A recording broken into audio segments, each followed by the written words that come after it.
Salve, salve, ouvintes e ouvintes do podcast do lado esquerdo do muro, do Conexão Israel. Estamos de volta, mais uma semana. Eu, Marcos Gorenstein e João Miragaia. Fala, João. E aí, Marquinhos, tudo bem? Tudo tranquilo, na boa. Podcast sendo gravado aí na tradicional quinta-feira à noite. Estou aqui curtindo um final de semana ameno, no Mar da Galileia, no kibbutz onde eu vivi. Estou agora, se o ouvinte ouvir um ventinho, um barulho de vento, é a brisa do Mar da Galileia, podem ficar tranquilos, está tudo bem. Entre o Golani e aqui o Mar da Galileia, o lugar aqui onde eu deixei meu coração aqui em Israel. Sempre que eu venho para cá eu fico muito feliz e estou aqui gravando, felizmente, esse episódio nessa sexta-feira. Bom, um episódio que, enfim, muita coisa para comentar, muita coisa que aconteceu essa semana, coisas engraçadas e coisas tristes, mas enfim, vocês vão saber já já. Vamos lá então passar para o nosso primeiro bloco para a gente falar da política em Israel essa semana. Bom, tudo começou com a eleição, com uma votação no parlamento, né, para decidir aí quem seriam os membros de uma chamada Vadá Messaderet. Que é, vamos dizer assim, uma comissão organizadora que decide a pauta do parlamento, decide o que vai ser votado, o que vai ser decidido, né? O que vai ser apresentado aí, discutido, né, no parlamento. E o primeiro-ministro Benjamin Netanyahu perdeu a votação. Ele estava ali crente que ia ter lá a maioria, né, para poder indicar os seus nomes e, obviamente, controlar a pauta do parlamento. Só que chegou na hora H, o Partido Ram, né, o partido que a gente já vem comentando deles há vários episódios, que é a lista islâmica, né, o Partido Islâmico, que aparentemente ia votar com Netanyahu, estava inclusive discutindo a questão da coalizão. Eles votaram contra o governo, deixou todo mundo ali desbaratinado, o partido Yamina, do Naftali Bennett, o próprio Likud, ninguém soube direito o que fazer, ficou todo mundo desbaratinado. Isso porque o acordo que o Netanyahu tinha feito, um acordo com o Bennett, que desagradou ao Mansur Abbas, né, que é o deputado líder do Partido Islâmico, e isso causou uma série de complicações aí. Isso foi a ponta a ponta do iceberg para uma série de outras coisas que aconteceram. Essa comissão, né, ficou aí travada, a coalizão, né, que estava sendo organizada aí pelo Netanyahu com o Naftali Bennett, os partidos religiosos e o apoio da lista islâmica, ela meio que foi por água abaixo e começou uma série de ataques do Netanyahu ao Naftali Bennett. Isso é uma coisa estranha, a gente vai comentar, mas enfim, uma semana que foi marcada por esses ataques. João, complicou a coisa pro Netanyahu, hein, cara? A situação está muito difícil para ele, né? Agora, enfim, é importante dizer quais foram as consequências da bagunça na semana passada, né?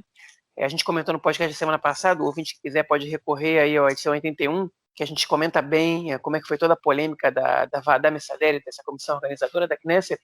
E aí o Miki Zohar, o que ele fez? O Miki Zohar é o líder da coalizão, ele decidiu, como líder do governo, né, impedir votações de líderes e vice-líderes de todas as comissões da Knesset. Olha só, agora, olha que atitude, né, republicana do líder da coalizão. Né? Ele simplesmente faz com que o poder legislativo não funcione durante esse período por birra. Hein? Ele disse, bom, pelo jeito a gente vai para a oposição, e se vingou dos partidos que ganharam dele a eleição e falou, se vocês não vão dar para a gente esse poder, então ninguém vai trabalhar. Ou seja, se a gente não ganha essa votação, então não acontece nada, que a gente trava tudo, o país não funciona, o legislativo não funciona. É um negócio absurdo, né? Um negócio absurdo, surreal, acontecendo numa democracia uma situação dessa. Simplesmente agora Israel está numa situação de tensão com o Irã e hoje também entrou com a Síria. Né? A gente sabe que houve uma explosão no reator de Natanz, no Irã, que eles acusam Israel. Israel não nega, e algumas fontes israelenses, como a gente comentou também no podcast da semana passada, já admitem que, enfim, foi Israel, em off, né, claramente.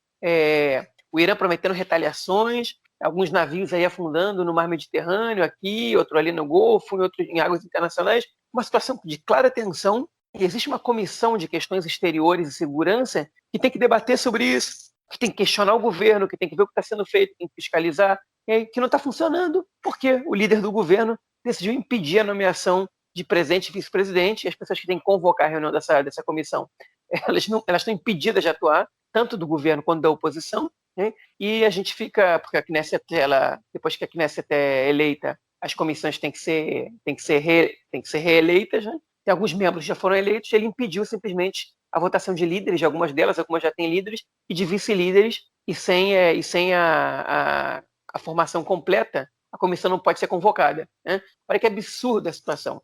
Então, a gente está não só com o poder executivo, em alguns aspectos, parado, porque o Netanyahu se nega a nomear o Gantz ministro da Defesa, ministro da Justiça, né? E o ministro da Justiça, ele tem, enfim, sem a aprovação do ministro da Justiça, muitas coisas não podem acontecer, muitas reuniões não podem acontecer, muitas decisões não podem ser tomadas, nenhuma lei pode ser aprovada, porque ela tem que passar pela Comissão de Justiça, que precisa do ministro da Justiça. Israel não tem ministro da Justiça nem interino mais, que acabou o período legal que o Gantz ia ficar como interino, desde que o ministro da Justiça o anterior, o Avi Nissimon, saiu. O Netanyahu, o Gantz disse, bom, eu quero ser o ministro da Justiça, ele tem o poder de se autonomear no acordo que ele fez com o Netanyahu, né?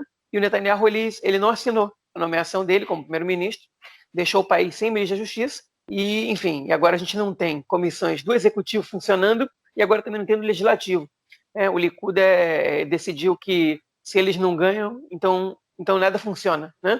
Não tem orçamento do país, porque eles decidiram não ter orçamento pelo segundo ano seguido, para o Netanyahu não perder a cadeira de primeiro-ministro, não tem ministro da Justiça e, por consequência, nenhuma lei, nenhuma proposta de lei pode ser levada e aprovada na Knesset, e não tem comissões para fiscalizar o papel do governo, né? Qual vai ser a próxima restrição que o Likud vai agora lançar sobre o Estado? Essa é a pergunta. Agora vai ter que ser muito criativo, porque praticamente não sobra mais nada, né?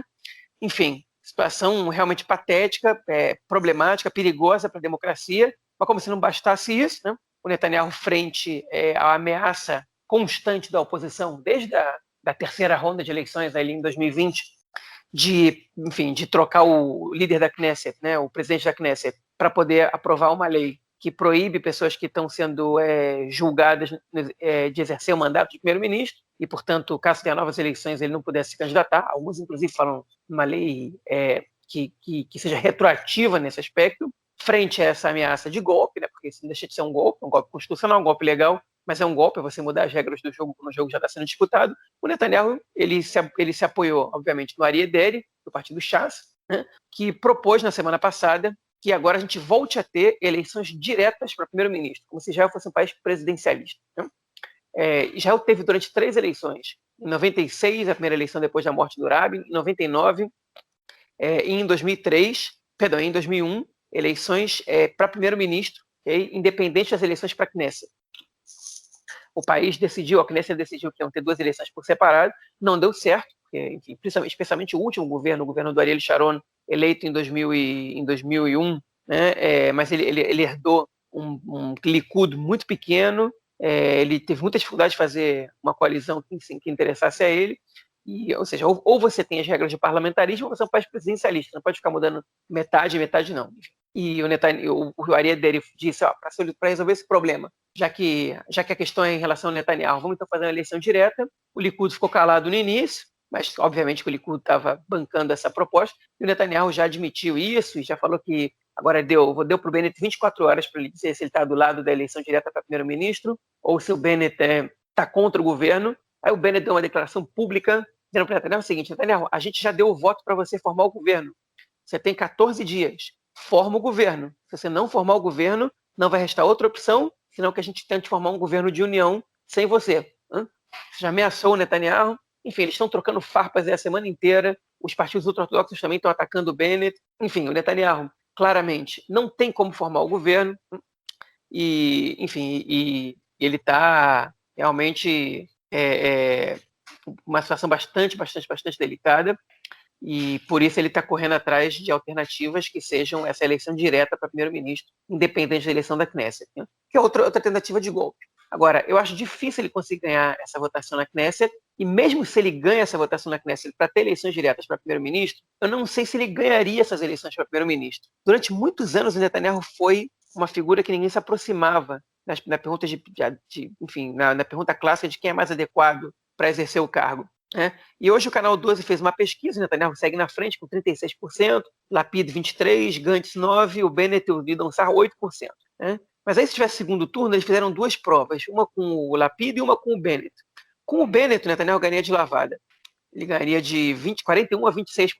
Com o Lapid, ele ganharia de 43% a 37%, que é um empate técnico, já que a margem de erro é de 4,4 pontos para mais e para menos. Okay? Agora, o fato de existir um empate técnico entre o Netanyahu e o Lapid antes desse segundo turno mostra que a rejeição do Netanyahu ela pode fazer com que ele perca essa eleição. Né? Hoje, um estrategista de campanha comentou no programa de rádio, na rádio do Exército, que o Netanyahu, apesar de ele ser quem mais está tentando fazer com que essa lei seja aprovada, ele é quem mais tem a perder. Ele diz que a rejeição do Netanyahu é uma rejeição muito problemática e que as chances de ele vencer, ele já tem 4 eleições que ele não consegue vencer, ele não consegue ter maioria, e que a tendência é que ele perca essas eleições diretas. Né? Então a gente está numa situação que, enfim, que o Netanyahu está tentando de tudo, porque ele já entendeu que ele não vai formar o governo. Se ele convoca outras eleições, ele nada garante que ele vai ter algum sucesso nisso. Né?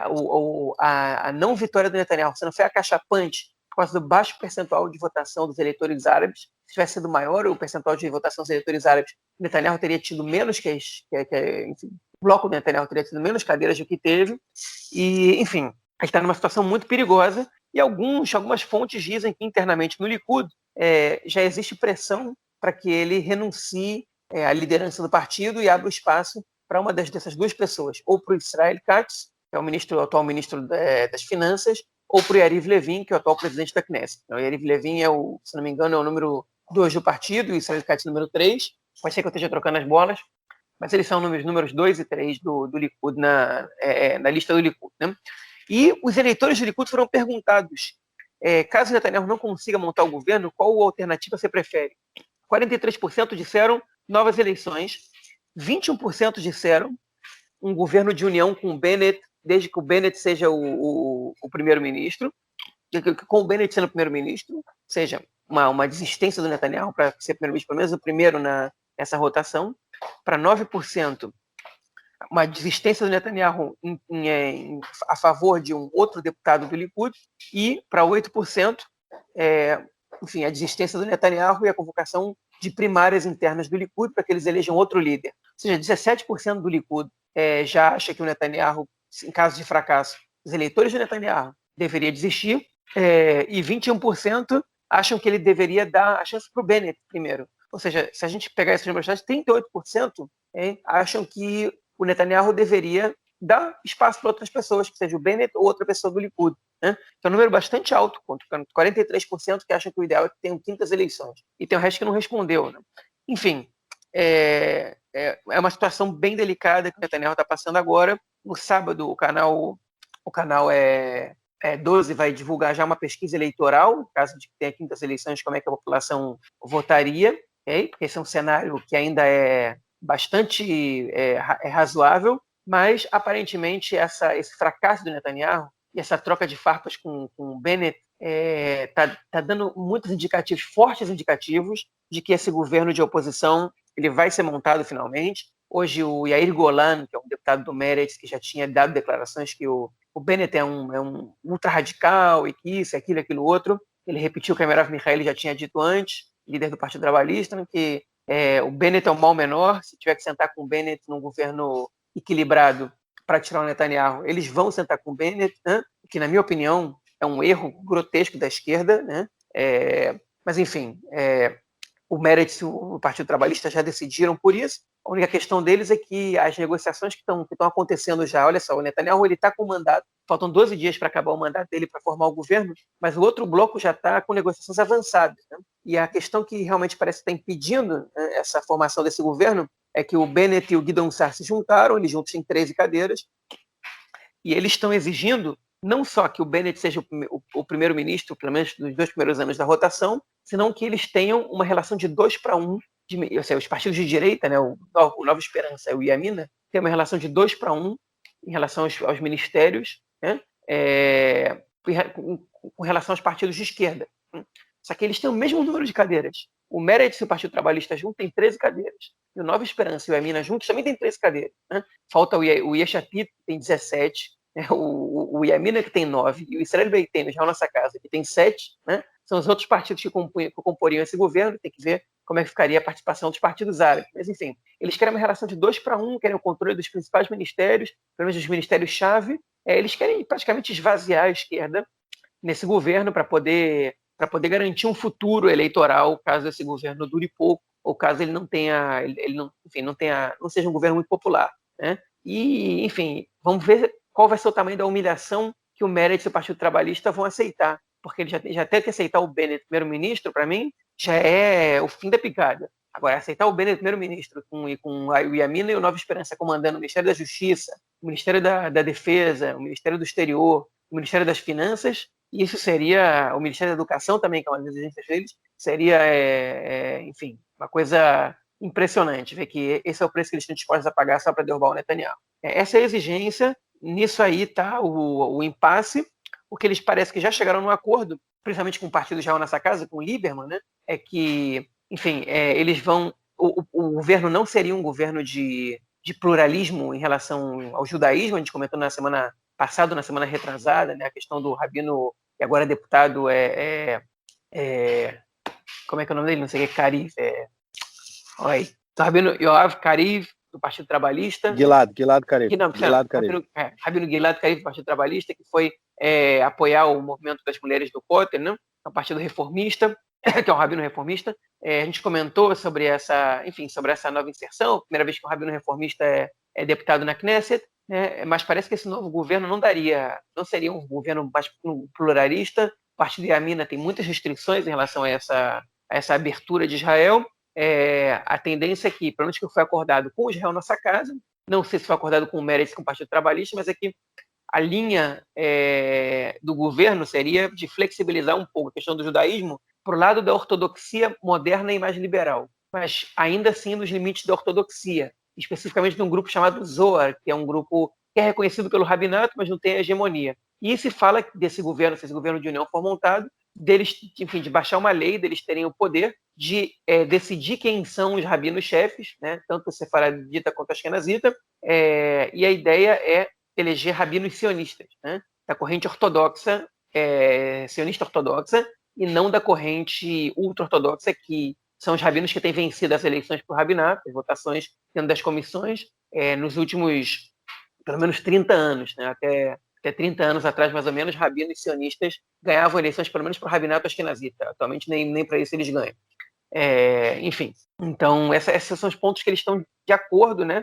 Ou pelo menos que estão chegando em acordo, mas tem outros pontos que ainda tem muitos impasses, mas eu estou achando, agora, se você me pergunta, a minha opinião ela muda de semana para semana, né? Porque a situação ela realmente está muito complicada, mas enfim, o que tá transparecendo atualmente é que esse governo Lapid-Bennett ele está muito perto de se formar, okay? E o que está ficando cada vez mais claro é que o Netanyahu muito dificilmente vai formar o próximo governo, okay? E também dificilmente ele vai conseguir permanecer muito tempo como primeiro-ministro em governos de transição, que nem ele está agora, ou transições intermináveis. A corda está apertando para ele, ele perdeu a maioria, ele não tem maioria, e nem nas eleições diretas, que parece a última cartada que ele está tentando, o cenário parece estar tão vantajoso assim. Enfim, ele pode... Aparentemente, o que está acontecendo é que o Netanyahu, ele, no mínimo, vai dar um tempo aí, vai ter um intervalo no poder, provavelmente passando para a oposição, muito provavelmente passando para a oposição, e dependendo de quanto tempo durar essa permanência dele na oposição e o que acontecer no julgamento dele, pode ser que o Netanyahu desapareça do jogo político israelense por um tempo ou para sempre. Eu acho difícil acho muito cedo para a gente bater o martelo sobre essa possibilidade, né? Netanyahu sumir do jogo político israelense, mas ele deixar de ser primeiro-ministro parece uma situação cada vez mais clara, cada vez mais real, né? Enfim, ainda não é decisiva, ainda não é definitiva. Enfim, o Netanyahu ele é mestre em tirar coelhos da cartola, mas parece que eles tiraram a cartola da mão dele. Tem que encontrar essa cartola primeiro para poder tirar um coelho, porque ele tá sem armas, ele está sem ferramentas para poder se manter no poder, né? E o outro lado está se articulando bem, está tendo vitórias políticas em cima dele na área que ele é melhor, né? E, enfim, aparentemente ele não está com tanta força assim para se recuperar no contexto que a gente tem agora, né? Pode ser que daqui a 1 ano e meio tudo mude, ele volte com mais popularidade, mas hoje em dia a tendência é outra. Eu acho que foi uma coisa muito que eu ouvi muito na mídia essa semana, que esses ataques do Netanyahu ao Bennett, né, já é uma postura de líder da oposição, né? A política dele agora tem sido atacar o Bennett para impedir a formação do outro governo, né, do governo aí do bloco da mudança, como é chamado, e como você apontou agora, que já está em negociações bem avançadas, né? E o Netanyahu sabe disso, sente isso, e a política dele agora é tentar tirar a legitimidade do Bennett, né, para trabalhar com esse bloco. Ele tem falado muito que o Bennett, ou você faz um governo comigo, ou você vai fazer um governo com o Yesh Atid e a esquerda, né, o Meretz ou o Avodah. Mas a questão é que o Netanyahu não tem como fazer isso. Agora, o mais interessante é que ele coloca a culpa no Bennett, né, como se o Bennett fosse o culpado pelo fracasso dele em montar o governo. Ué, por que ele não fala isso do Smotrich, né, que se recusa a sentar com a lista islâmica, né, com o Partido Islâmico, e atacou o Partido Islâmico durante as últimas 2 semanas, né, constantemente. Inclusive, o Mansur Abbas falou que um dos motivos que levou a ele a votar contra o Netanyahu, contra o governo, né, não o governo, contra o Likud, nessa votação do início da semana, foram os ataques constantes, né, do Smotrich. Ele falou, como é que eu vou fazer um governo com um cara que me ataca constantemente? Inclusive, o Mansur Abbas, ele deu uma entrevista no parlamento, né, como é que chama isso? Num salão do parlamento. Ele estava falando com a bandeira de Israel atrás dele, com a menorá, né, que é o símbolo do Estado, né, são símbolos nacionais atrás dele, ou seja, não em nenhum momento colocando aí em xeque, em questão, os símbolos nacionais judaicos, né, o que é um sinal muito interessante. É uma linguagem política muito interessante. E essa questão do Netanyahu tá agredindo o Bennett o tempo todo aí, já se colocando aí como já um representante da oposição. Vamos ver o que vem acontecer agora. Realmente, eu concordo com você quando você fala dessa questão do Avodah e do Meretz, ainda mais com essa arrogância toda, né, que tanto o Bennett quanto o Sar estão vindo para exigir coisas que, pô, pelo amor de Deus, né, meus amigos? Vocês estão achando o quê também, né? Então, ou seja, se o Avodah e o Meretz entram nessa onda simplesmente para poder tirar o Netanyahu, eles tipo, estão assinando, fazendo um pacto com o diabo, né, cara?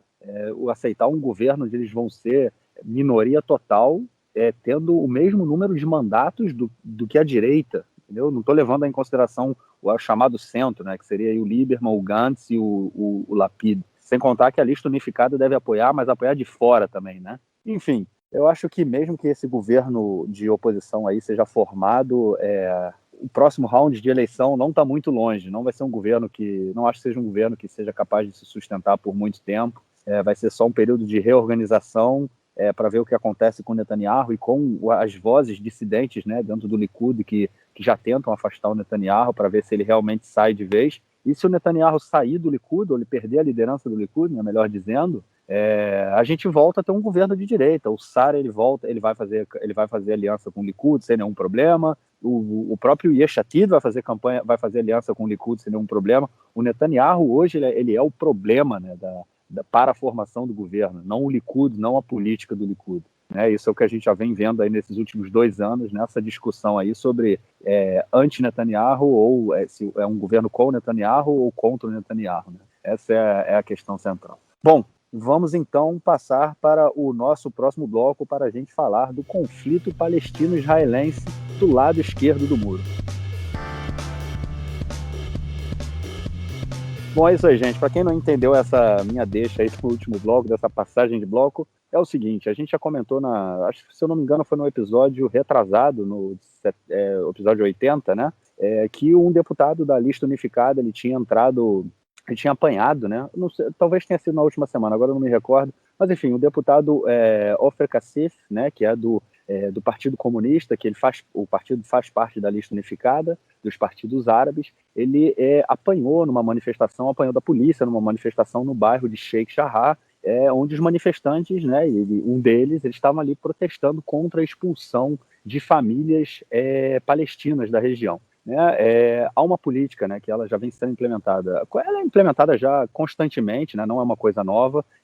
Algumas organizações de direita, elas adquirem, né, compram casas que algumas, né, foram de judeus, outras não, compram casas de propriedades de palestinos, outras eles entram na justiça contra famílias de palestinos que vivem em casas que eram de judeus até 1948, e a justiça dá ganho de causa, tem dado ganho de causa a essas organizações, fazendo com que as famílias de palestinos que vivem lá há 70 anos sejam expulsas das casas, né, sejam obrigadas a deixar suas casas, e a casa é passada para essas organizações de colonos, que têm como objetivo controlar, né, e judaizar, né, Jerusalém Oriental. A gente vê isso no bairro de Sheikh Jarrah, e foi essa aí a causa da manifestação onde o deputado Ofer Kassif apanhou. A gente vê isso também muito no bairro de Silwan, que é um bairro ali, para quem conhece Jerusalém, tem um portão do lixo, né, que é o portão principal que vai para o Muro das Lamentações. O bairro de Silwan é aquele bairro ali embaixo. Tem uma organização que trabalha muito forte ali, eles fazem inclusive escavações também e tudo mais, e isso também aconteceu essa semana em Yafo, em Tel Aviv, né, Tel Aviv se chama Tel Aviv Yafo. Yafo é uma cidade que majoritariamente árabe, né, que tem passado pelos últimos anos por um processo de judaização também, uma população judaica muito grande, em grande parte secular, inclusive, tem ido viver na cidade, mas isso aumenta também muito, isso coloca muito, mostra para a gente muita questão da dificuldade da população árabe em se manter, né, nas cidades onde eles viveram e cresceram durante toda a sua vida, né? A população judaica chega com dinheiro, compra as terras, constrói casas, constrói apartamentos que custam milhões de shekel, que a população árabe não tem condição de comprar, e eles acabam saindo de Yafo, indo para Lod, indo para Ramle, indo para outras cidades na região central do país, porém, tendo que deixar as casas onde eles viveram e cresceram, sua família, enfim, suas famílias ali tiveram por anos e anos.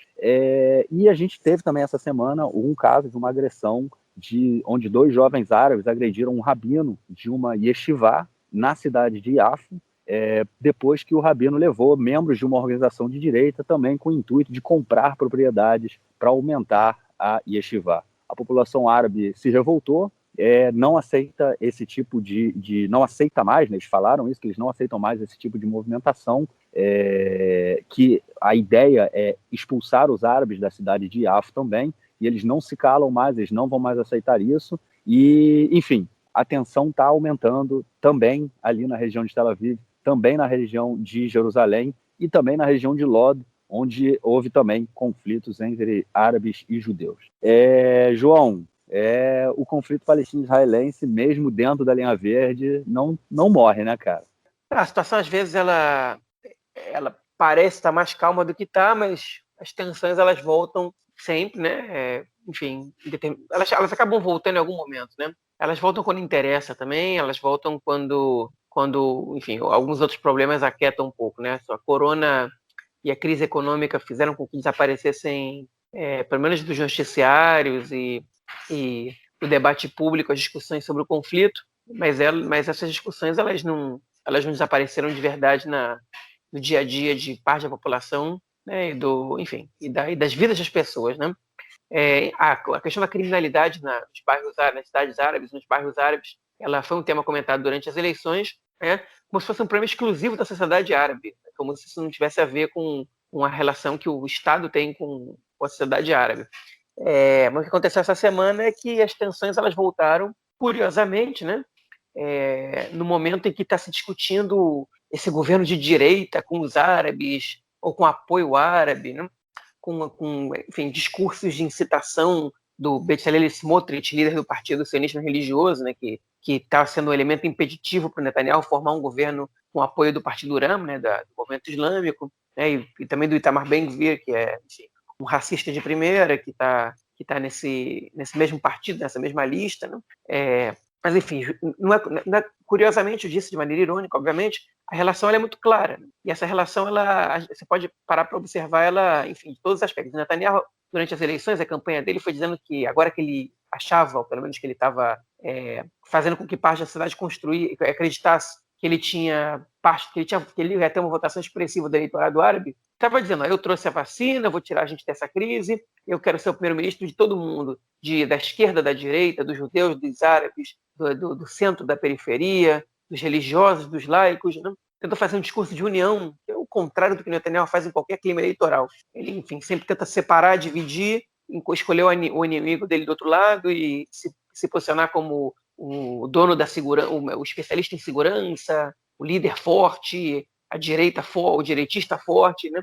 Essa campanha dele ela foi uma campanha mais geral. O que essa campanha foi? Foi uma campanha mais inclusiva e por união, porque os outros partidos também estavam pregando isso, né? Olha só, o Netanyahu dividiu o povo, o Netanyahu trouxe crise econômica, corona, enfim, não conseguiu lidar com a corona, e apareceu o Bennett, que cresceu pra caramba nas pesquisas, com o discurso de que vamos esquecer esse negócio de conflito, vamos esquecer esse negócio, a gente tem que pensar agora em resolver o problema da corona, resolver o problema da corona, resolver o problema da corona. E ele começou a ganhar muito voto com isso.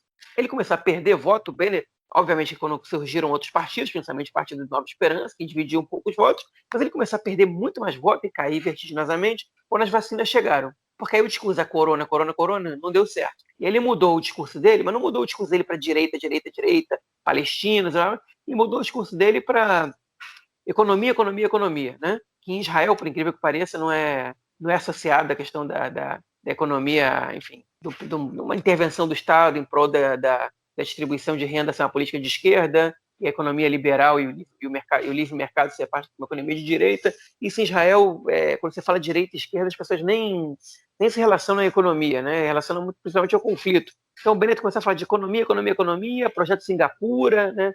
Projeto de uma política neoliberal dessas grosseiras, enfim. Porque ele viu o seguinte, o Netanyahu está trazendo a vacina, ele vai resolver o problema da corona, mas a economia vai continuar em crise. Então, eu falo de economia, né? Então, o Netanyahu e o Bennett, que são os dois principais líderes, o Bennett tentando ser do mainstream, o Netanyahu dentro do mainstream, da direita, né? Que se apresentam como candidatos da direita em relação ao conflito, à segurança, a questão em relação com os árabes, eles desistiram, né, de usar essa bandeira e passaram a falar sobre a vacina, sobre a economia, sobre a corona, né, sobre, enfim, administrar o Estado, em relação a esses aspectos, e essa questão do conflito ficou desaparecida. Ficou desaparecendo também, enfim, ela só apareceu em alguns poucos momentos, né, principalmente porque o Meretz trouxe ela para o jogo, quando os palestinos denunciaram Israel no tribunal de Haia, e a acusação, enfim, a juíza da Corte Internacional, ela votou pela investigação de Israel. Foi dos poucos momentos que a questão do conflito voltou à tona durante a campanha, né?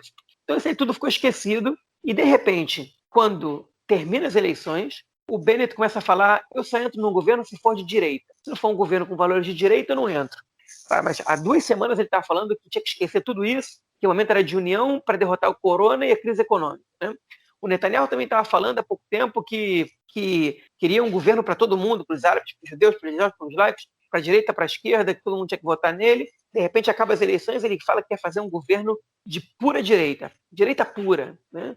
Vota em mim para a gente ter um governo de direita pura. Então, de repente, voltou esse tema, né? Ele voltou como arma de pressão para a formação de governo, né? Então, o Netanyahu está usando isso como pressão pro Bennett, e o Bennett está usando isso como pressão para que ele ganhe mais ministérios e mais força nessa coalizão. Okay? E como é que isso se reflete na sociedade? Okay? Isso reflete porque os grupos mais extremistas, como esse Smotrich e o Ben-Gvir, estão incitando a população contra os partidos árabes, e, em consequência disso, seus eleitores, né? E isso se reflete em ações violentas nas ruas de Israel, né? Então, em Jerusalém tinha começado já antes, né? E agora elas se expandiram para Yafo, quando um grupo de moradores de Yafo, como o Marquinhos comentou agora antes, atacaram um rabino que está querendo abrir uma yeshiva num bairro muçulmano de Yafo, chamado Adjami, né? Um dos bairros mais tradicionais de Yafo.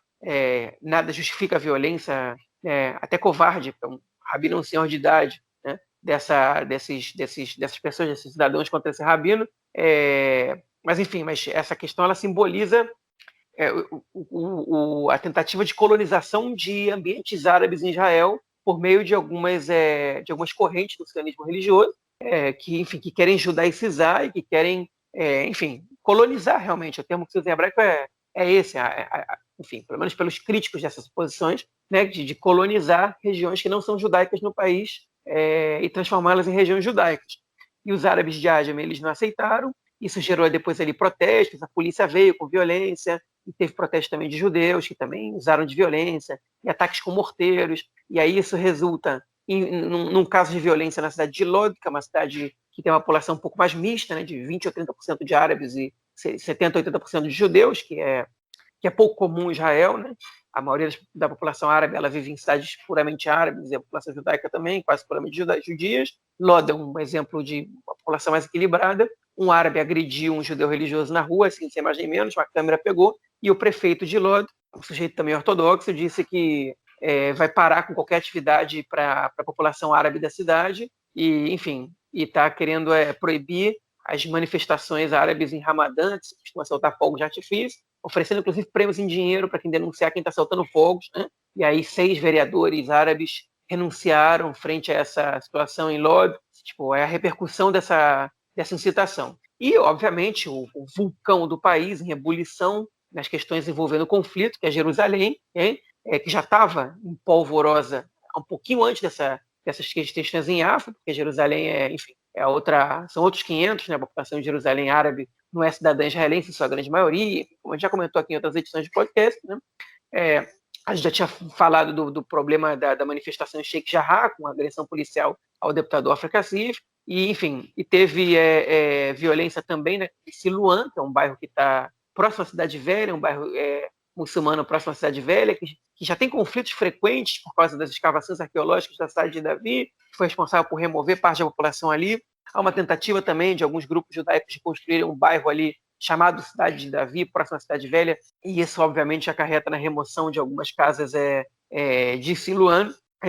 E o movimento Leava, que é um movimento de cunho racista e homofóbico também, né? E dizem que a sua tarefa é lutar contra a assimilação, então, entre outras coisas, o tipo de ativismo que eles fazem quando sabem que vai ter um casamento de um judeu com uma árabe ou vice-versa, eles vão protestar na frente do casamento, né, contra a assimilação, eles pregam contra o convívio entre os judeus e árabes, eles acham que os judeus e árabes têm que viver totalmente separados, inclusive, enfim, alguns elementos desse grupo acham que os árabes têm que ser expulsos de Israel, né? E eles estão convocando uma manifestação para hoje, quinta-feira, às 10 horas da noite, ou seja, já deve ter começado em Jerusalém, se a polícia não interviu, né? E em grupos de WhatsApp, a convocação para a manifestação é aberta, foi publicada no YouTube, foi publicada em redes sociais, mas em grupos de WhatsApp, eles estão combinando violência contra populações árabes, né? Um chegou a escrever que se a manifestação não tiver alguém pendurado pelo pescoço, um árabe pendurado pelo pescoço, né? Ou seja, enforcado, ela não teve sucesso, né? E nesse grupo onde esse comentário foi feito, um dos administradores desse grupo de WhatsApp é o deputado Itamar Ben-Gvir, do Partido Sionista Religioso. Então, enfim, que segundo alguns jornalistas que estão infiltrados nesse grupo, se omitiu de fazer qualquer comentário nesse debate. Enfim, provavelmente ele vai dizer que não viu, que teria repudiado, não sei, enfim, mas também não me espantaria se ele dissesse que não vê problema no comentário que fizeram, mas enfim. Então, tá aí a tensão, né? A tensão é resultado da incitação política, né? É resultado também da pressão que alguns partidos sofrem de seus militantes para não sentar com o Partido Árabe nas eleições, né? E para deslegitimizar esse partido, em consequência, seus eleitores, né? O fato do Rama ter votado contra os partidos de direita na questão da comissão organizadora, com certeza não favoreceu muito a situação da população árabe israelense frente à incitação contra eles, né? Ao contrário, tipo, ela aumentou os ânimos, né? Aumentou a escalada, e esses atos, eles não são pura consequência do jogo político, mas os líderes políticos da maioria desses grupos, eles não só não fazem nada para evitar essa escalada de violência, como eles incitam, né? Se não a violência específica tem que bater nos árabes, tem que fazer isso, ou tem que tal coisa, mas sim enfim, a legitimidade dos árabes de terem uma representação democrática no país e de serem aceitos, né, no jogo político, na Knesset, né,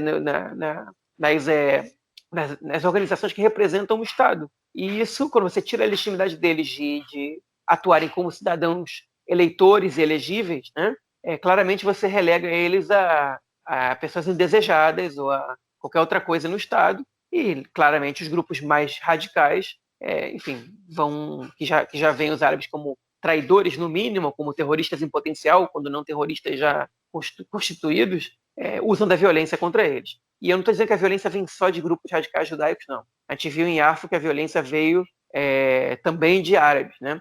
Agora, enfim, o que a gente sabe que acontece, lamentavelmente, é que as ações públicas, né, não violentas, elas, em geral, em Israel, pelo menos principalmente nesses últimos anos, com esse governo de direita e com um grande número de colonos nesse governo, de grupos pró-colônia, né, elas oprimem a população árabe em Israel de maneira sem precedentes na história do país, pelo menos desde 63, quando o primeiro-ministro Levi, 65, perdão, quando o primeiro-ministro Levi Eshkol tirou os árabes da situação de viver sob um regime militar, né? Desde 65 até 2013, 2014, os árabes eles estavam melhorando essa situação em relação à opressão do Estado e de alguns elementos contra si, e a partir dessa última década, principalmente, a incitação aumentou, a tentativa de deslegitimação aumentou, e, enfim, a gente tem momentos de escalada de violência, de tensão, e que, obviamente, geram reações, né? Sem justificar a violência por parte de grupos árabes radicais, porque não é justificável, pelo menos não de maneira covarde como foi com o Rabino lá. Você pode discordar do Rabino, você pode achar que ele é uma pessoa horrível até, mas não, enfim, nada justifica o que aconteceu ali. Mas, enfim, a gente tem que entender o que leva essas coisas a acontecerem. E infelizmente, o que a gente está vendo é uma incitação, né? E, para completar minha fala, não são só os árabes que estão sofrendo essa violência por parte dos grupos ultra-radicais judaicos, não. Ontem, 2 jornalistas foram atacados com gritos de imprensa de esquerda, imprensa traidora, e bateram nos jornalistas, expulsaram os jornalistas de Jerusalém, do centro de Jerusalém, não foi nenhum bairro ortodoxo, nem nada disso, foi do centro de Jerusalém, né, um lugar com câmera em tudo que é lado. Até agora ninguém foi preso por isso, o que é bastante estranho, hein? Mas, enfim, a incitação contra a imprensa também tem funcionado, né? Pelo menos funcionado no sentido também irônico da palavra, né? A imprensa também está sendo intimidada, o que também é, enfim, outro ataque à democracia e outra escalada de violência. Bom, uma outra notícia então desse bloco que também tem a ver com um conflito, mas no caso não é o palestino-israelense, mas o conflito árabe-israelense, ou, enfim, conflito árabe-israelense, a gente pode falar dessa forma. A gente veio comentando aí nas últimas semanas a escalada com o Irã, e hoje, na quinta-feira, nas primeiras horas da quinta-feira, um míssil vindo da Síria caiu na região de Dimona, né, onde tem a usina nuclear israelense, onde acredita-se que Israel produziu, né, ogivas nucleares. O míssil caiu na região, como eu falei, as sirenes, né, de antimísseis soaram na região. O Israel, as defesas antimísseis de israelenses não conseguiram interceptar o míssil. É um míssil S-200 de origem russa. Israel atacou, né, regiões ali próximo de Damasco, inclusive regiões, de onde o míssil saiu. Acredita-se, a informação que o exército passou é que o míssil caiu por acaso ali, não houve a intenção de jogar o míssil em Dimona, e inclusive não havia nem a intenção de que o míssil viesse para Israel. Mas, enfim, caiu ali menos de uma semana depois que um grupo, né, no Irã ter falado que atacar a usina de Dimona era o mínimo que poderia acontecer depois do ataque à usina de Natanz, no Irã, na semana retrasada. E aí, João, foi por acaso, cara? Não, só fazendo uma correçãozinha, não foi o Irã que disse das usinas, não, foi um jornal conservador do Irã, né, que disse que qualquer coisa que não fosse um ataque à usina de Dimona não teria equivalência à agressão de Israel, né? Mas, pois esse caso desse míssil sírio, né, é muito emblemático, porque, primeiro de tudo, a Síria está numa guerra civil, né, ainda não resolvida totalmente. O exército da Síria está bastante enfraquecido. Para a Síria atacar Israel assim, sem mais nem menos, né, é muito estranho, né, que a Síria ataque Israel assim, do nada. Sabe que passam armas do Irã para o Hezbollah através da Síria, isso a gente sabe, por isso que Israel às vezes vai lá e faz uns ataques e evita que esse armamento chegue ao Hezbollah no Líbano, né? Mas a Síria especificamente atacar Israel de graça, né? A Síria não tem interesse em entrar numa guerra e também não tem interesse numa resposta israelense, porque ele sabe que Israel vai responder 10 vezes mais força, que de fato foi o que aconteceu. Israel destruiu várias baterias de lançamentos de mísseis sírios, né? Síria que está com o espaço aéreo muito enfraquecido, como eu disse, com essas forças armadas muito enfraquecidas, então é tudo muito estranho. O que leva a gente a pensar de que esse ataque sírio é um ataque do Irã, né, que eles fazem isso por meio da Síria, para que a retaliação não seja ao Irã, né, quando Israel for retaliar. E a Síria, até hoje, todos os mísseis que tinham vindo da Síria para Israel, seja por mão dos rebeldes, do Estado Islâmico, também uma vez ou outra, eles, quando tinham chegado perto ali do Golan, chegaram a atacar Israel umas 3, 4 vezes, do governo sírio, né, do regime do Assad, todos os mísseis que vieram da Síria, eles tinham como alvo o Golan, ou as colinas do Golan, ou a região do norte de Israel. De repente, os sírios lançam um míssil que vai até o deserto do Negev, no sul do país. Né? Até agora, o Hezbollah nunca tinha lançado um míssil que chegasse tão longe. Qual é o interesse da Síria de lançar um míssil que chega tão longe, que vai até o deserto de Israel? Né? E você fica pensando, cara, por que isso? Para destruir o quê? O aeroporto militar de Hatzerim, lá no sul de Israel? O Hamas às vezes tenta fazer isso. Né? Mas, enfim. E aí, o que a gente faz? A gente associa isso àquele jornal iraniano, né? Essa publicação do jornal iraniano, e qual é a conclusão que a gente chega? Que o Irã tentou atacar a usina de Dimona, por meio da Síria, testou também como é que está o sistema de proteção de Israel, o sistema antimísseis de Israel, principalmente na região do Negev, mas enfim, e para que não receba retaliações desse ataque, né? Tudo muito estranho, né? Tudo muito curioso. Para mim parece claro um ataque do Irã, né? Por meio da Síria. A Síria o regime do Assad é um aliado do regime iraniano. Mas alguns especialistas que eu escutei hoje no rádio, né? 2 especificamente, ex-funcionários importantes do Ministério da Defesa, disseram que esse ataque não foi à usina de Dimona, né? Porque, enfim, primeiro porque os mísseis lançados, ainda que eles tivessem acertado em cheio o lugar onde está a usina subterrânea, eles não tinham capacidade de destruição. Eles caíram, o míssil caiu num lugar aberto, né? Enfim, que não teve nenhum dano no país. Mas, enfim, esse míssil não tem um poder de destruição para destruir o reator nuclear israelense. Né? E também que as coordenadas dadas pelo míssil, dificilmente eles iam chegar tão longe assim de onde eles tinham que chegar. Um míssil de longo alcance como esse, ele tem uma precisão maior do que o resultado que ele teve, caso ele realmente tenha sido lançado contra o reator nuclear israelense de Dimona. Né?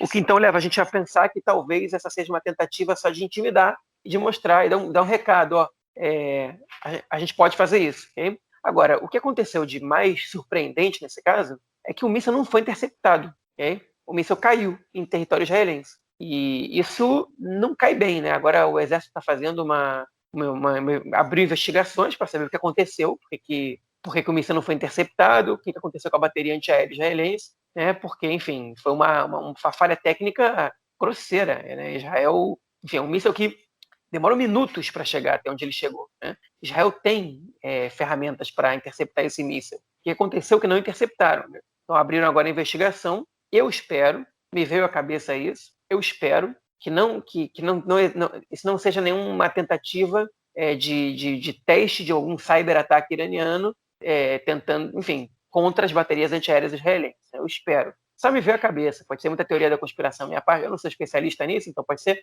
eu esteja viajando aqui, que eu seja um devaneio. Aliás, maior chance que realmente seja, né? Já que eu não sou negativamente especialista em questões militares, zero à esquerda, não entendo nada disso, mas eu sei que houve um problema. Isso é sabido. Que o Exército abriu investigações para entender o que aconteceu e alguns hoje o Yair Golan, que é deputado do Meretz, que é ex-general, né? Ele é general da reserva.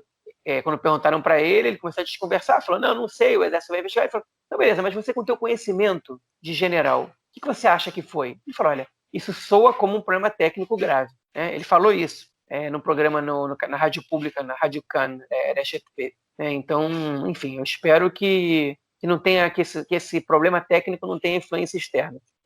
Mas tem muita coisa que a gente ainda vai descobrir daqui a algum tempo, outras coisas que vão demorar muito tempo ainda para que a verdade seja estabelecida, mas não deixa de ser um caso muito emblemático, muito novo aqui, na verdade, muito surpreendente, digamos assim, nessa semana. Olha, rapaz, se essa teoria que você levantou agora aí, né, ela se concretizar, vamos dizer assim, que foi uma jogada aí bem, como fala isso em hebraico, meturkemet, né? Foi bem complexa, né? Eles fazem um ataque cibernético no sistema de defesa e lançam um míssil para testar. Olha, rapaz, aí pode dar ruim, pode dar ruim. Mas vamos deixar, vamos ver se a gente vai receber alguma informação, porque obviamente também é o tipo de informação que tenta se esconder do público, né? Que a gente pode ser que não chegue a gente o resultado final de qualquer investigação sobre esse caso. Bom, Mas eu recomendo ao ouvinte que não leve a sério isso que eu falei, não, porque isso é só um devaneio meu, né? Enfim, se por acaso eu tiver certo, faz sentido, né? É uma teoria da conspiração que faz sentido. Faz sentido. Por que é uma teoria da conspiração? Porque ela não tem nenhuma prova, nenhuma evidência. Mas faz a teoria que faz sentido.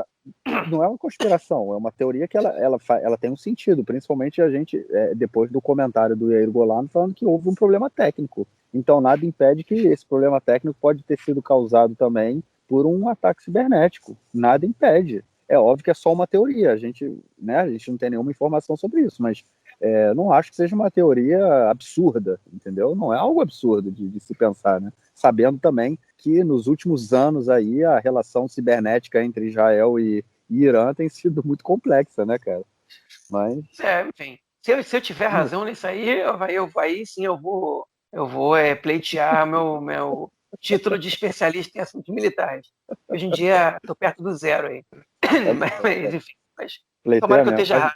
É isso. Bom, vamos então para o nosso próximo bloco para a gente ouvir o comentário do esporte do camarada Nelson Burd. Manda aí, Nelcitos. Meu caro Gorenstein, amigos do Conexão Israel, do lado esquerdo do muro, mandar um abraço para o João, que está contemplativo neste momento da Esfirata Omer, do contagem do Omer, entre a festa de Pessah e a festa de Shavuot, o João, aí cumprindo os preceitos religiosos. No Campeonato Israelense de Futebol, na Primeira Liga, na Liga Ta'al, na Liga Superior, o Maccabi Haifa conseguiu ultrapassar o Maccabi Tel Aviv. Os últimos jogos, e até por goleada, fez 3-0 no último jogo, e o Maccabi Tel Aviv tropeçou na última partida, empatou em 1-1, e com isso, contra o Ashdod, e com isso fica um ponto atrás, 67-66, para o Maccabi Haifa. Segue o baile. O Maccabi Haifa ainda não é campeão, ainda não vai quebrar o tabu de 10 anos, mas retoma a dianteira e fica dependendo apenas de si para ser campeão. Então, é por aí que a banda toca. Um grande abraço. Valeu, Nelson. Obrigadão pelo comentário e, claro, estamos te esperando aí na semana que vem. João, ficamos por aqui ou algo mais a acrescentar? Não, tem um teminha pequeno para acrescentar. A gente, na semana passada, falou do Prêmio Israel, né? Que foi negado, né, para o Goldratt, que é um sujeito acadêmico do Instituto Weizmann. E, enfim, a gente queria dar uma informação, né? Há algumas semanas, um dos vencedores do Prêmio Israel, chamado Yehuda Mesh Zahav, que era um rabino ortodoxo, né? Ultra-ortodoxo, de fato, que ele criou uma das organizações de ajuda a vítimas de terrorismo, de ajuda a prestar auxílio médico a vítimas de terrorismo, né? Ele era um sujeito anti-sionista, radical, e aos poucos ele foi se convertendo ao sionismo, e que não é muito comum entre a população ultra-ortodoxa, né? Até os que são sionistas, eles são discretamente sionistas. Ele, enfim, mandou os filhos para o exército, passou a ser o símbolo de cooperação da ultra-ortodoxia com a sociedade secular de maneira geral, e era um sujeito muito respeitado pela população em geral, chegou a discursar na cerimônia de lembrança do assassinato do Rabin, se não me engano, em 2012, né? Um sujeito realmente que era muito bem visto pela sociedade. Há algumas semanas, talvez alguns meses, uma série de acusações de assédio e abuso sexual e violência de gênero e pedofilia vieram à tona, né, de pessoas contra ele, né? Ele foi manchete de jornais durante muito tempo, e foram tantas acusações que enfim, que é muito, muito, muito, muito, muito pouco improvável que elas não tenham fundamento, né? Embora o advogado dele, ele sigam dizendo que ele é inocente, que não existe prova de nada disso, mas quando vem muitas acusações de vários lados, de pessoas diferentes, que não têm um contato uma com a outra, enfim, passa a ser muito provável de que ele realmente tenha cometido esses atos deploráveis, e ele hoje tentou se matar, está internado em estado grave no hospital, né? enfim, ele chegou a pensar em devolver o prêmio Israel, né? Dizer que ia devolver o prêmio, apesar dele de jurar a inocência, e hoje ele se matou. O advogado dele está dizendo que é culpa da imprensa, que incitou contra ele, que fez uma destruição da sua reputação, que ele não fez nada disso, né? Hoje deu entrevista nos 2 principais canais de televisão e ele está agora no hospital, enfim, eu não diria lutando pela vida, porque, enfim, quem tenta se suicidar, deixou uma carta também de suicídio, né? Então é um fato que ele tentou se suicidar, mas, enfim, está entre a vida e a morte no hospital, um estado grave, né? Uma situação muito triste em Israel, triste todo o conjunto da obra, né? Que uma pessoa que representa, que era um símbolo tão interessante para o Estado, tenha realmente cometido atos tão deploráveis, né? E que o desfecho dessa descoberta desses atos e, enfim, de tudo isso seja o suicídio dessa pessoa, né, do Yehuda Mesh Zahav, do Rabbi Yehuda Mesh Zahav, que, enfim, que era uma figurinha carimbada na sociedade israelense, famoso, conhecido, respeitado. Enfim, é o triste fim, né, que ele está tendo da sua vida, né? Transformar em poucos meses, poucas semanas, mudou totalmente a visão que a sociedade, de maneira geral, tinha dele, de modo que ele não pôde suportar essa mudança, né, pelos erros que ele realmente, provavelmente, cometeu. Mas, enfim, é uma informação para o nosso ouvinte.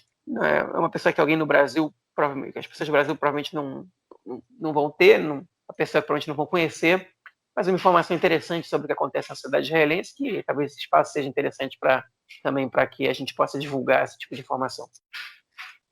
Só dando uma complementada também, durante agora a pandemia, né, o corona, ele perdeu o pai e o irmão, se eu não me engano, um período muito curto entre a morte de um e de outro, e ele deu várias entrevistas atacando a sociedade ultra-religiosa, falando...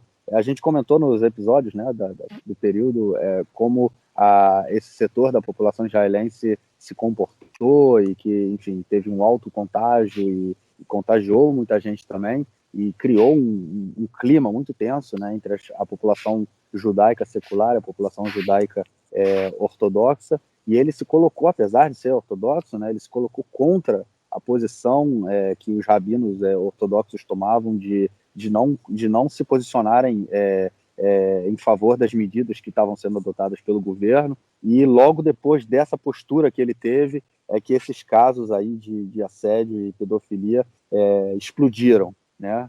Muito se falou que já se sabia de muita coisa, mas ficava tudo ali, era tudo sempre encobertado pelo status dele dentro da sociedade ultra-ortodoxa. E hoje, inclusive, ia sair no canal, acho que é o canal 12, se eu não me engano, que tem um programa que é de uma jornalista chamada Ilana Dayan, e era um programa que ela faz sempre programas de denúncia e pesquisa, né? Tipo, faz investigação, né? E aí era um programa que ia ser voltado aí para a vida do Mesh Zahav, e o programa, eu não acompanhei a televisão hoje, mas o que eu vi no jornal, que o programa, inclusive, não seria transmitido em função dessa tentativa de suicídio. Bom, só isso mesmo para concluir. Obviamente, se a gente tiver mais alguma informação interessante sobre o caso, a gente passa aí na semana que vem. Bom, João, posso ir dormir para amanhã eu pegar uma praia aqui no Kinneret, cara? Vai nessa aí. Bom, beleza. Então, a gente volta semana que vem. Já são mais de 11 da noite aqui em Israel. Estou aqui atrás das colinas do Golã. Eu espero que, se vier mais um míssil da Síria, não venha na minha cabeça e amanhã eu possa curtir um calorzinho por aqui. Valeu, cara. A gente se fala na semana que vem, então. Um grande abraço. Falou, Marquinhos. Abraço. Até mais. Tchau, tchau.